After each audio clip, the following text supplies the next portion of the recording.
matagal na tayong hindi nagluto ng mala vegetable. So, nagluto tayo ngayon. Yung mala vegetable ay spicy. Yan ang ibig sabihin ng mala. Separatin natin. Yan guys.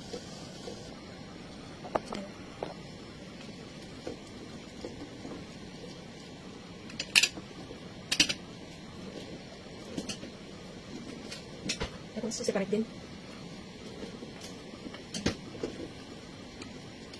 Ganito ko ang magluto ng vegetable. Buo. Tapos ganito, i-fry ko lang sa oyster sauce with garlic. Ayan na. Yummy na. Ayan guys, ito yung curry chicken na ulam namin. Okay. Ganun lang. Ayan.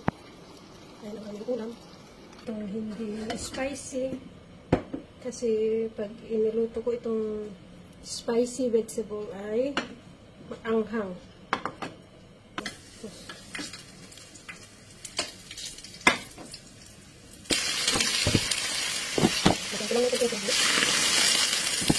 Tapos salt lang kung natin ilalagay kasi makakapagalak siya.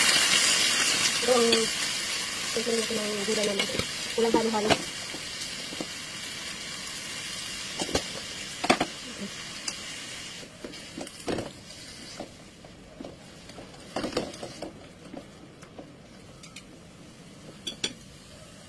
So ayan, ay ready na. Kasi mabilis lang naman ito. It's ready. Ayan. O, diba? It's perfect. Ayan, sunod natin ang aking spicy vegetable.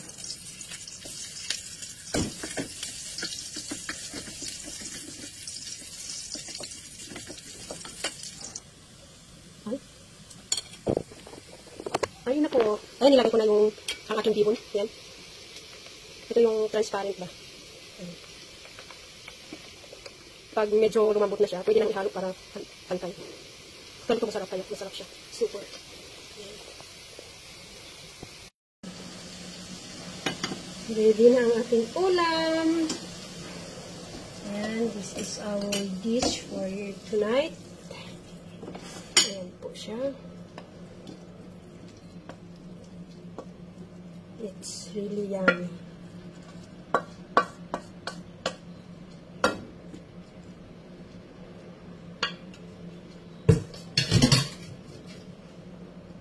Okay, so it's ready na guys. Ready for dinner. Kaso mag-antay pa tayo ng taong kakain kasi wala pa sila. So, ayan, ako muna ang kakain. Ayan. Thank you guys for watching. Have a nice day.